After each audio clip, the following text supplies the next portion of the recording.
the best show on Blog Talk and the best show on the internet. Shut up. Nobody, and I mean nobody, tackles issues like inflammatory talk. Shut up. And Mr. Midnight Movie. Shut up. And Jewish producer. Hello, son. Shut up. We tackle the things that nobody tackles. Hello, son. Demand answers. Hello, son. Stop walking on eggshells. Shut up. Hello, son. Goofy Bone can get off his bloviated fat enchilada ass and start talking about La Raza. Hello, son. Jocking it. Pimp Daddy Joe Pete. Jocking it. Pimp Daddy Joe Pete. Whipping the skippy all day long, all day long. We're making a movie about white guilt. We're going to examine all these facts. Shut up. The civil rights movement today basically protects criminals. Okay, stop interrupting me. We're making a movie about white guilt. Okay, stop interrupting me. Shut up. We're making a movie about white guilt. Done in a beautiful fashion. The documentary, at the same time, both prose and poetry. It's not the noble movement that it was. I'm above you on all these issues. I've been to the military. I have served in the capacity to protect your rights to bloviate. To protect your rights to bloviate. Who are you to tell me what my style is, you meth addict? I've been to the military. How do you know I'm a meth addict? I'm above you on all these issues. How do you know I'm a meth addict? You haven't served in the military. In fact, you wouldn't be fit for the military. I'm a racist, and I don't consider myself Brexit for America. What's this got to do with the price of rice in China? Well, I'm just telling you, I'm a better man than you are. You're a narcissist. We've established that. Okay, stop interrupting me. You could not defend the very rights you enjoy. You are the ultimate invalid, invalid, invalid, invalid, invalid, invalid, invalid, invalid, invalid, invalid. I put stock in you. I'm wondering why Mr. Solutions isn't on Heavy Daily show. What's this got to do with the price of rice in China? Money. I'm into aviation. Money. Power. Money. Power. Man boobs. Shut up. I see why Sick the Tank daddies kicked his ass and kicked him out of the house early on. Man boobs. Shut up. I'm going to talk over you as loud as I can. I've got my speaker full blast to blow you away. Shut up. Mr. Midnight Movie. My name is Delano. I have killed Mr. Midnight Movie. I stabbed that son of a bitch. This is Money. Power. Money. Power. tired. Money. Power. Money. Oh, yeah. All right, we're getting Yes. it. We're starting it now. This show has begun. If you're not here, you're fucking late. Sorry. Yes, you're late already. Yeah, that just got us kicked off of China. Yes, I mean, Jesus Christ, God. That's for you. Yes. Just a message, everybody. Oh my God! Where is it? All right. Jesus. But let me add, by the way, I am the inflammatory but diplomatic Mr. Midnight Movie, my co-host. My co-host. That's me. I'm Jewish producer. How come you're never around anymore? Everyone asks if you retired. You know what? I get tired, and I waste a lot of time, and Dude, I do a lot of. Yeah, you can only go so many months in a row of this, and it's like, man, it's like the last thing I want to do is spend like 5 minutes doing a podcast. Somehow, though, once I get started, I'm always in the mood to do a podcast. Yeah, it does feel good to a point. It feels good. It feels good. But like then a belly you just rub. want it to stop. It's like rub. sugar. It's like, a good piece of ice. It's like some good ice cream on my nuts. Yeah, I mean with nuts on top. Yeah, but it's like a good flavored ice cream. It goes good, feels good going down and eating it. But then and then about 20 minutes later, you feel awful and you feel like dying. Yeah. It's gonna go up yes, and then this down. This is Brexit for America, and I want to get into. There has been drama on. Drama on. You backed down, man. You had a show title in your head and you gave up on it. No. I'm just gonna touch. Oh. I'm just gonna touch it. I'm not gonna back down off this title. I'm just going to touch very quickly. Yes.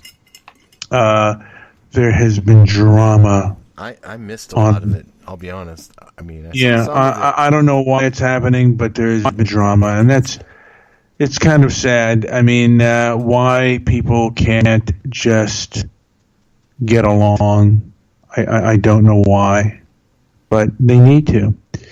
So I titled this show just because I saw something on YouTube, and I'm addicted to YouTube, by the way. I'm addicted to the identity politics of YouTube and the anti-identity politics of YouTube. It's always been one of my junky things, like where I'm just kind of addicted to it, and I probably should step away from it. But there is a point, for me, it's just gotten so absurd. The censorship and the lack of transparency has become so absurd that you just can't ignore it. And it's something that I think that all good people, not just in America, but around the world, need to fight against, because it's really wrong. We are not children. We can hear what other people say, and we'll either be influenced by it or we won't. But part of being an adult society is allowing people to listen and hear things that we don't like hearing and that even hurt our feelings. Now, some would say that people will go to violence. How far, to what extreme do you think people will go through to get their way? Because let's face it, man. I had this conversation tonight at dinner. Had a guest over, and in the late 70s and the 80s, when people were gathered at the table and they were coming up with what I feel were more organic arguments and gripes, and they were to protect themselves and their privacy and all that. Now, we know privacy's out the window, but we also know another thing. Back then, money was king. The people had yet to have made the big money.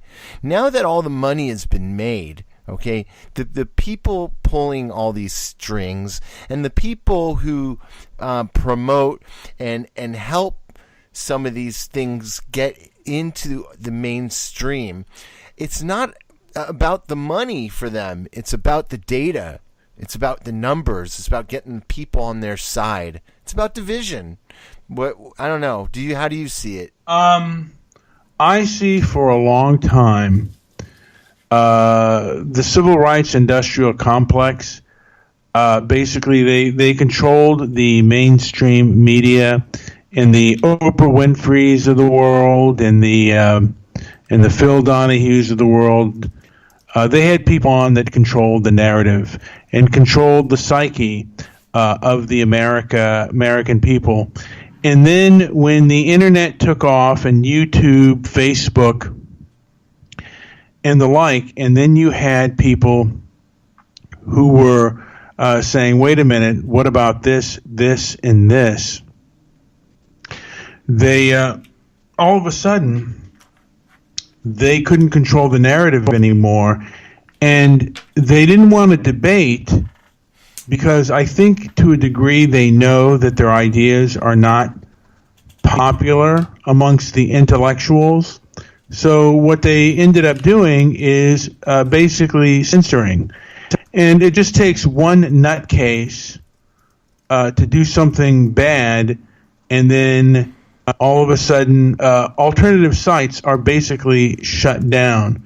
And today's civil rights movement, much of it is primarily a censorship movement. It basically goes to shut groups and other people down that they don't agree with. And exactly. But how do you know what to censor? And Stabby's saying I'm being incoherent. I think my points are directly in line with what you're saying. I'm just kind of giving a backbone for how and why I think it works. I think censorship is a product of data collection and artificial intelligence. There's no people that are on there navigating Twitter and social networks for the people saying bad things. I think bad things are collected by data, through data, and then people make decisions to start cutting ties with people on these social networks who they feel are too extreme. I don't think that's rambling. I think it all connects. But that's just my point of view. You don't have to agree. Yeah. But and Stabby says he would love to throw a milkshake in my face. And basically in England, they've resorted to violence. And, Tommy Robinson has been kicked out. I think he's been kicked out of, I don't know if he's been kicked off of Twitter, and he's been kicked off of Facebook. But groups that go to violently protest his gatherings are not kicked off of Facebook and Twitter. So counter-protesters who strive to disrupt are not kicked off, but people who do peaceful protests are. And so basically Facebook seems to be allowing for a form of, the censorship goes even deeper because they're having groups that don't like what somebody says. Facebook is kicking them off their platform and then allowing groups that want to protest and disrupt their speech. So they're doing censorship, by kicking people off of their platform and deplatforming them off of their speech in more ways than one. And it's really, it seems that the government has to step in and say what's going on here. Because you are advertised as a public platform, and now you're being what would be known, I guess, as a broadcaster. There has to be, and also they're kicking people out of the public square. By the way, and Stabby, I mentioned that Stabby wanted to throw a milkshake in my face. That would cause diabetic shock, but I love milkshakes, Stabby. Oh, I love milkshakes. But you know what? Fuck yeah. It just shows you how wrong. Stabby, I would gather, would probably think you're crazy for saying that. YouTube has the right to not hear your fat voice. Well, they are supposed to be a public forum. There is supposed to be freedom of speech. So, if you support a company like YouTube, who, let's face it, okay, this is a, back in the day, people would have been screaming that YouTube is a monopoly. Yeah. Okay, there is no other place I know of. There's a million places to go watch videos, okay, but YouTube is where it's at. You're hooked on it. So many people are hooked on YouTube. I watch YouTube YouTube is for all intents and purposes, I say YouTube has a monopoly on its kind of format. Yeah, in a way. And they didn't start basically. Once they became the monopoly, that's when they started censoring. Yeah. They could have done that beforehand. Yeah, and then. People don't see other that. people would have had alternatives, but they opened up as a problem. Why aren't they seeing that YouTube is nothing more than just a modern day monopoly? Back in the day, we would have raised hell. Well, I think the truth is, like I said, a lot of these people have gone to college. And a lot of, the most vocal people on the left are very vocal, and the social justice people, they're the most vocal. So they make policy and they control things in these companies, and they want compliance. They don't want debate. They simply want conformity and compliance, and that is the entire civil rights industrial complex. They do not want. They don't want debate. They don't want discussion. They simply want compliance. Pisses me off. It pisses me off because we're pointing out the civil rights industrial complex, and people need to understand that that's real. And it's real because people made it real. But these other things are so blatant and in your face, and you don't care. Why don't you care? Well, I think that and maybe they do care. Maybe they're all just afraid, and we don't have that large of an audience at this point. But my thing is, it's been around. It's been around for so long that it's part of the mainstream, and when you go against the mainstream, you're going against a lot, and there are a lot of people. It's because it's like a religion, and if you attack the civil rights industrial complex, it's like you're attacking their religion, their faith. Political Woodstock says civil rights industrial complex is fake. Why would you say such a horrific thing? We're just we're making the connections for you, so you don't have to sit around and be wrong all the time.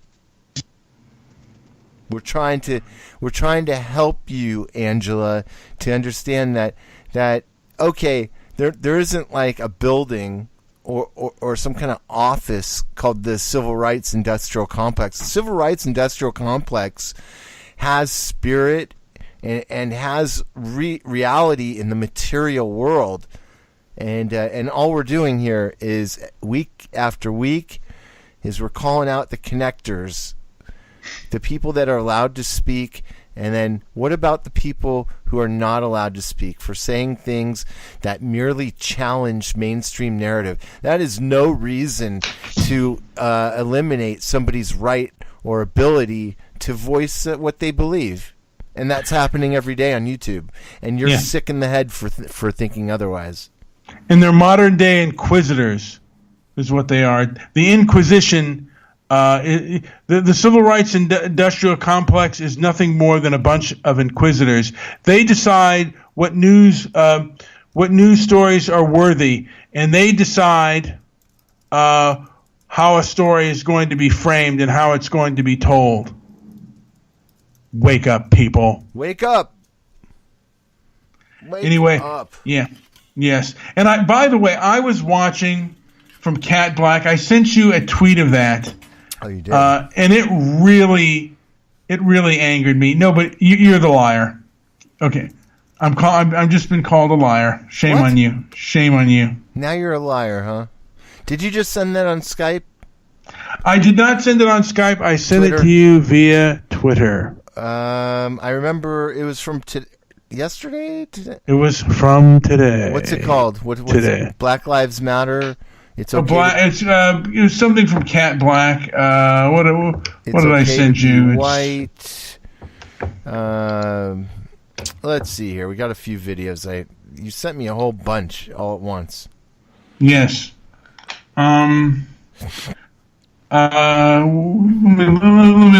look on my end, folks, as I'm for some reason I'm not seeing it. I don't know why.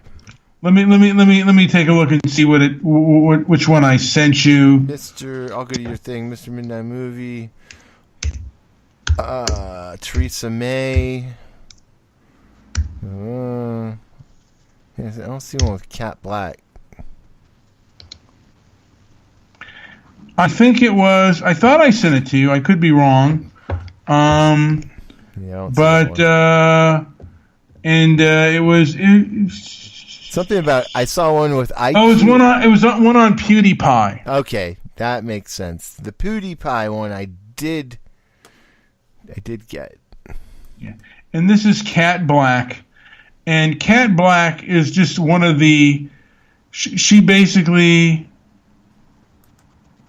is basically her religion is social justice. Fire on a mosque in central Christchurch. This can now only be described as a terrorist attack. In the most extraordinary fashion, Should I fast forward this? Live streamed what we believe was his attack in the Al-Noor Mosque in Christchurch. It seems it was filmed with this some kind sort of ties GoPro into head-mounted or body-mounted camera. The footage showed him firing indiscriminately at men, women and children from close range. He changed magazines 7 times. On March 15th, after ending his Facebook live stream, a gunman opened fire on 2 different mosques in Christchurch, New Zealand. The total number of people who have died in this horrendous event are 49. Ultimately killing more than 50 people, making this attack the deadliest in New Zealand's recent history. He wrote a 74-page manifesto in which he describes why he's doing what he's doing. And in that manifesto, a few things become clear. He's a white nationalist who believed that Australia and New Zealand should remain white, who saw the immigration of Muslims as a threat. He believed in white genocide, which argues that through race mixing and immigration, white people will eventually become extinct. And he makes several references to YouTubers, right-wing speakers, and other voices that are popular in social media. Before he embarked on his killing spree, he said, Remember, lads? Subscribe to PewDiePie. While I don't personally believe that PewDiePie is responsible for this terrorist incident, and many of the things said in the manifesto can be boiled down to shitposting, the incident got me thinking about how white supremacy has been rebranded in an age of social media, and it reminded me of a conversation that I had at YouTube HQ. Wait a second here. She went to YouTube headquarters? She did. She went to YouTube. Let me just say this. She went to YouTube headquarters, and she was asking what could be done about these white, so-called white nationalists, something of that effect. But basically, she was asking YouTube to censor for her. This woman is a monster. She's an absolute, total myopic. She's deeply blue-pilled, and the faith of the SJW, the faith of the civil rights industrial complex. She is one of the followers of the civil rights industrial complex. She believes that if you go against that, you're dangerous, and you need to be shut down because, of course, whatever a crazy person with a firearm does, if they have if they have some kind of manifesto that's conservative, then it has to be because we're allowing too much free speech. We're allowing too much freedom, and we have to, like children, stop our free speech because, a crazy person with a gun might go out and murder. It's not like a group of people went out and murdered. No, one crazy person goes with a gun and murders, and then we all have to have less freedom because of that. How disgusting. How sad. And how sad that we are buying this crap. And ever since Charlottesville, this has been the reaction. One person dies. One person rides its car into a group of violent, angry protesters, and all of us have to suffer. We have to suffer and lose our freedoms, our freedom of speech, because, a crazy person may react to the speech. What nonsense. This is not the reason we should lose our First Amendment rights. This is nonsense. Go ahead, JP. Play more of this myopic buffoon. I just want to give a shout out to the chat board. It's it's great tonight. I just want to say it's a great night out there. I love it. Thank you, Debbie and Velton and Angela and Liz and anybody who's there or not there. By the way, we went to the YouTube headquarters. They didn't give us any time. I'm 28 years old, and I've been a YouTuber since I was 15 years old. I started making videos in my bedroom where I'd come to speak about how frustrating my day was. I'm tired of continuously trying to maintain. I called it a vlog, but I was later told that most people refer to it as a vlog. YouTube was a home for me, a place for me to freely express myself in ways that I didn't totally feel comfortable in real life. I documented my pursuit of education and then later my transition that started after I was accepted to the college of my dreams. I cultivated... Wait, what? A transition? Well, she's a... yeah, who knows? I mean, a small yet dedicated following, but I never really wanted to be a YouTuber. I don't feel like dealing... Oh my God. This woman is nauseating and evil. I get enough of it privately. I don't feel like dealing with it publicly. I wouldn't say I really became one until after Trayvon Martin was killed, and the reaction to his death revealed to me that some of the people I considered friends didn't truly have a positive view of Black people as a whole, but saw me as one of the good ones. So this inspired me to shift my content from discussions of my personal life to my newfound passion for social justice. I wanted to express how I felt about what was happening in the world, while also educating people. I'm sorry. And by the way, can you educate? Please educate me on something though. Is this kind of the new trend in media, like in YouTubing? Is like, she's one of the really hard blue pills, and basically she has been made to look like a real jackass. Oh my God! So because her feelings are hurt, not because somebody killed anybody. I know, and I don't care if anybody transitions. That's cool. I'm good with that. But this is. I've seen this too many times in recent times in videos like this, where it is somebody who's recently gone through a transition and now they're broadcasting this very awful point of view. Oh my gosh. Where I could. This content became popular because at the time I was one of very few people creating content like it. And of course in that process, I was introduced to another side of YouTube, a side of the web where people, instead of challenging racism, frequently made excuses for it. And this is where I discovered that there is actually quite a prevalent presence of content that was at least sympathetic to white supremacy and at most actually advocating for white nationalism. I've seen YouTube change in the over decade that I've been here. It used to be where we'd post cat videos, but today we've seen the rise of influencer culture, and for some, posting videos online is their career. While some of these people make a living telling jokes or unboxing the newest gadgets, others make money propagating hate. Upon discovering this, I dismissed it. White supremacy is obviously a bad idea that wouldn't hold up. But when I looked into these channels, I saw that some of them were quite popular, and many of them were able to make hundreds of thousands of dollars. All right, what are you thinking right now? Are you listening to this? I'm listening to this monstrous woman. I wondered why that was. Why are people from different parts of the world using the same language when they discuss white genocide and supremacy? Why are these channels doing so well, and why do so many people listen to them? But in order to figure that out, I had to dive into white supremacy as an ideology. Are you guys also watching this monster? Oh, yeah, I already watched her. Isn't she horrible? To understand why something that I'm seems sharing to your me so screen, terrible though, too. can seem so attractive and entertaining to others. Well, to figure that out, I had to go across the pond and back to around the time when I started my YouTube channel in the early 2000s.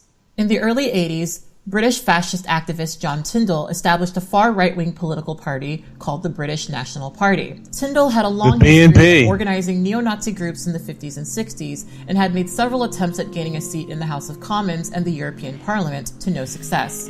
And nationalism will come to the fore, nationalism will come to victory in this country, and we will build again a country that is great, strong, proud, free, and white. Your policy is to send them home.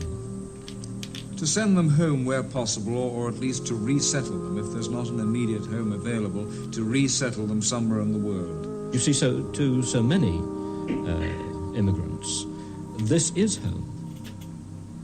Well, it may be, but that is not what is regarded by the majority of the population. You talk of compensation, you see, but what happens when money fails to persuade the family to go Well, to a we place have thousands of miles made from it here. perfectly clear that this is going to be something obligatory. It has to be. Most of the BNP's actions were street rallies and marches that promoted the idea that only white people should have access to British citizenship, and warning of the impending white genocide where the white race would eventually be outbred and effectively replaced by immigrants of color. Tyndall and the BNP have launched a... Have you burnt your mouth recently on hot soup or tea? No, I haven't. Drive for new recruits to... But yeah, I want to mention that, so again, the BNP has never made that big of a holding. But again, she's I don't want to say she's grasping at straws here, but let's continue to play this woman's propaganda, which she's allowed to have her propaganda, but nobody else is allowed to have we need your theirs. input too. Make sure you're talking. The cause. A prime target is young white working class men. They look for them around Scotland's football grounds. The propaganda of movements like the BNP is very seductive indeed. You go up to some kid on a football terrace who's got no job, or perhaps the government have been kind enough to put him on some scheme where he learns to cut grass or something like that for 2 years. The BNP offer him instant solutions. You see, a typical approach is, any of your family ever been in the army, mate? To which the youngster is likely to reply, yes, my father and my grandfather. Yes, and he fought for this country, for you. And the government have given it away to a load of bloody Asians, Wogs, Chinese, God knows what. Your father fought for it for you. It's been stolen from you by traitors. Have you got the bottle? Have you got the guts to fight for it back? Amanda Hill, yes, people here are very salty. Do you want to take a call? Hello? Hi. There we go. You there? Are you there? Mr. Midnight? Yes, I'm here. Who was calling? Was it you know who? It was this one right here. Let's see what she's got to say. I'm going to bring her in. Okay. Oh, it's Angela. Okay, yes. Yes. All right, put her on. She seems to think that you're full of Angela, how you doing? What is wrong with you, Mr. Midnight Movie? I knew you. What do you mean, what's wrong with me? You're not proving your point of the industrial civil rights complex. You're just not proving it. How am I not proving it, ma'am? And Amanda Hill is saying that you're race baiting. Who's Amanda? I have no idea. She's not probably bad looking. fake. Sounds like a man. She's a fake actor. J.P. Sitter. I wouldn't be surprised if Amanda Hill is a man. Could be. But how am I wrong? Well, for one thing, they are entitled to certain reparations. For instance, in Tulsa, did you know they had a parade, reparations or else? It's over the Tulsa massacre from 1921. I think it's a valid point. You know, the sheriff department shot down, more than 1,000 people. That's pretty bad. I think they should get some restitution. What do you think? That's an example. Okay, so my argument is for allowing for freedom of speech and allowing free dialogue. So I'm open to the debate of that. My belief is that everybody throughout the world has suffered. And, I'd like to see the evidence if people were harmed, like how they were harmed financially and how much they would make. And, I'm open to the idea of reparations. I'm not opposed to it because we did give reparations to the Japanese. So, how can you give one to one and not to another? And we have done that before. So I'm not against that. But this topic is about freedom of speech. And the civil rights. But I don't think there's a civil rights industrial complex. I can't swallow that. I just can't because you really haven't proved it. I'm gonna try to shove this red pill right down your throat, but they are in every. I'm quite aggressive there again.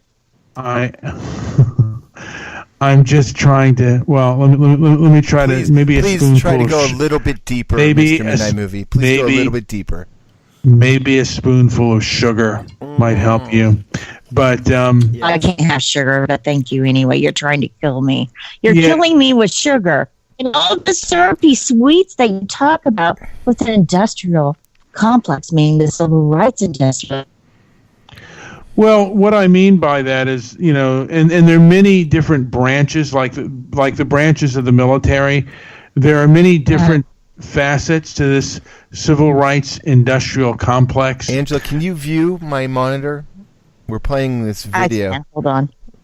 My eyes are really hurting. I'm not seeing it. And there are many. Let's play one, just like another minute or two. Just like when you start talking, I'll hit stop. It's your country. Well, you see, an approach like that has everything that a boy in that position needs.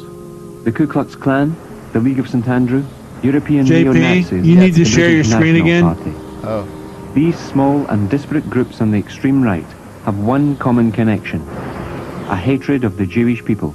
We hope to convince the British people that the Holocaust is a lie, and that this lie of the Holocaust has generated enormous race hate for the German people and for any right-wing nationalists like ourselves. The Holocaust has definitely been overthrown by the works of the revisionist historians. There is absolutely no doubt about it. Remove the Jew, you remove the problem. Pure, unadulterated Nazism. Pure and unadulterated. They are Nazis, and in private, John Tyndall has admitted as much to me. The BNP was a blatantly neo-Nazi group, complete with Hitler references. So it would be an understatement to say that they had a branding issue. That all changed when Nick Griffin took Tyndall's place in 1999. All right. What do you think? Well, I mean, I did hear about this, and I know a little bit about the BNP, and they were never more than basically a fringe party. And that's the one thing that they try to do with conservatives. They get these fringe groups that are that are not that popular, that are filled with crackpots, and then they try to lump them in with conservatives. Now, the difference between conservatives and I would say even liberals and leftists, because today's Democratic Party is controlled by the left, is the left doesn't kick out their crackpots. They kind of keep them in. For example, you've got two raging anti-Semites in the party today, in the Democratic Party today. One from one from Michigan and one from Minnesota. Not good. Angela, anything else? Do you think that Mr. Midnight Movie is still wrong, or are you starting to see his way? No, he's absolutely wrong. Absolutely. Everybody's entitled to free speech unless it will cause harm or encourage harm to a minority, which is something that will restrict your speech. I think you're starting to see his way. What do you think of the two Muslims in Congress and the things that they've said? I think they're misrepresented. For example, there was a video. I think the lady from Michigan. Mm-hmm. There was a video, and it didn't show the full conversation. It made it sound like she was against Christians, and she wasn't. She was against people shoving their religion down another person's throat. And I think that's commendable.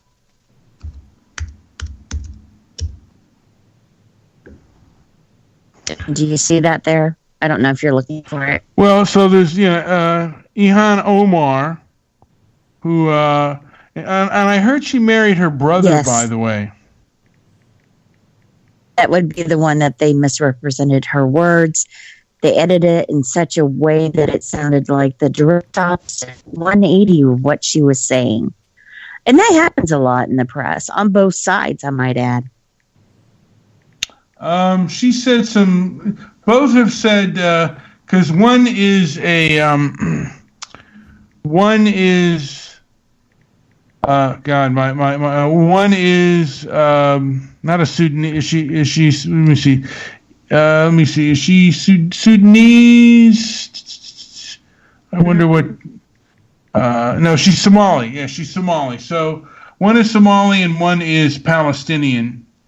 The two newest females, and they've said some rather anti-Semitic things, anti-Israel things. And the truth is, if you don't like it or not, and whether you support Israel or not, if the left wins, if the left wins, support for Israel, American support for Israel will be much lessened and almost non-existent if the left wins, in my opinion. Well, I think that Israel's government is violent. It feels entitled, and we should stop supporting it with our money, our troops. We should stop supporting it. It's funny that the most Jewish friends I have also feel that way. It's true, though. I mean, it's true. Yeah, I mean, and the truth is, I mean, I guess... my issue is with the government, not the people. Do they have a right to exist? Their tactics are very questionable. Imperialistic. Does Israel have a right to exist? That's kind of a broad question. Can you narrow the scope down?